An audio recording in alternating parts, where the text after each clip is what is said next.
So today we're going to take our Unit 1 Verbs Test. You're going to answer the questions or circle the correct answer. This section is worth 8 points. Number 1, what two things do verbs show? So you need to give me two answers. Verbs show and Number 2, name one thing that a helping verb does.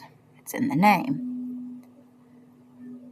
Number 3, which sentence uses an action verb? A, they were excited about houses. B, Jenny feels very cold. C, I performed at the theater. So you're looking for an action verb. Circle the letter that's correct. There's only one answer. Number 4, which sentence uses an action verb? Eat all of the food on your plate. B, Mrs. Crook appears excited about math. C, I was nervous about the house sorting. There's only one answer on number 4. Continuing on, number 5, which sentence uses a linking verb? Mrs. Martin cooked scrambled eggs and cinnamon toast for breakfast. B, those eggs taste yummy. C, she walked 8 miles after school. Remember, sometimes they're not in our song, but they're the same as some of the words in our song. Number 6, which sentence uses a linking verb? A, did you tie your shoelaces? B, Bradda's house is a cheerful house. C, make your lunch before you go to school. Number 7, which sentence uses a helping verb? Remember, helping verb. A, Hazel K was very hungry. B, Hazel K wished she had eaten breakfast. C, now she knows how important it is to eat breakfast.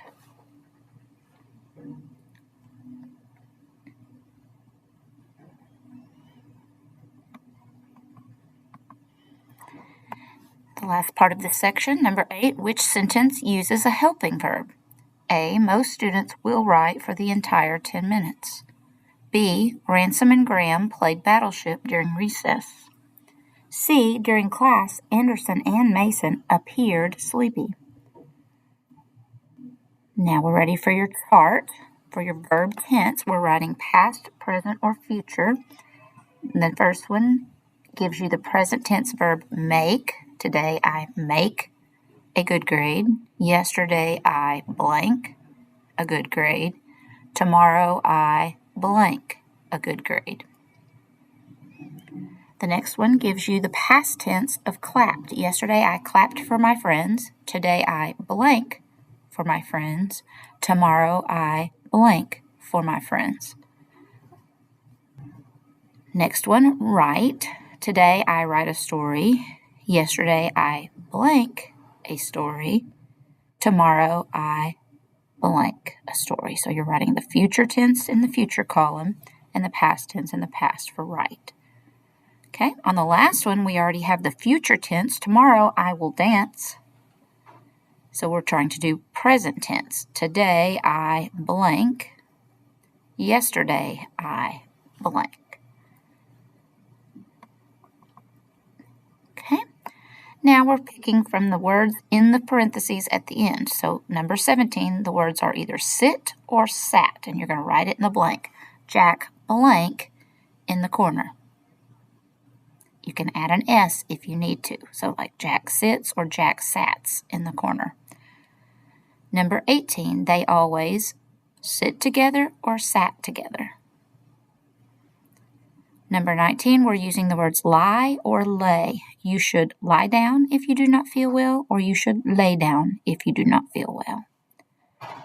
Number 20, do not lie the book on the table, do not lay the book on the table. So you're filling in the correct one in the blank. Now, just like we did on the study guide, we're going to circle the linking verb, underline an action verb, put a box around helping verbs. Remember, there may be more than one verb in each sentence. You only need to find 5 verbs because this is worth 5 points. Today is the day. We are being sorted into houses. I am so nervous. Mr. E calls us out to the stage. My heart is pounding. 3, 2, 1. Yes, I got the house I wanted. So don't forget to underline 5 verbs. If you underline more, I won't take off points. But if you underline less or underline something that's not a verb, I will have to take off points. Okay? That's your test. It's worth 25 points. Turn it into the basket when you're finished and work on your serve letter and then typing your story. I love you and I'm praying for you.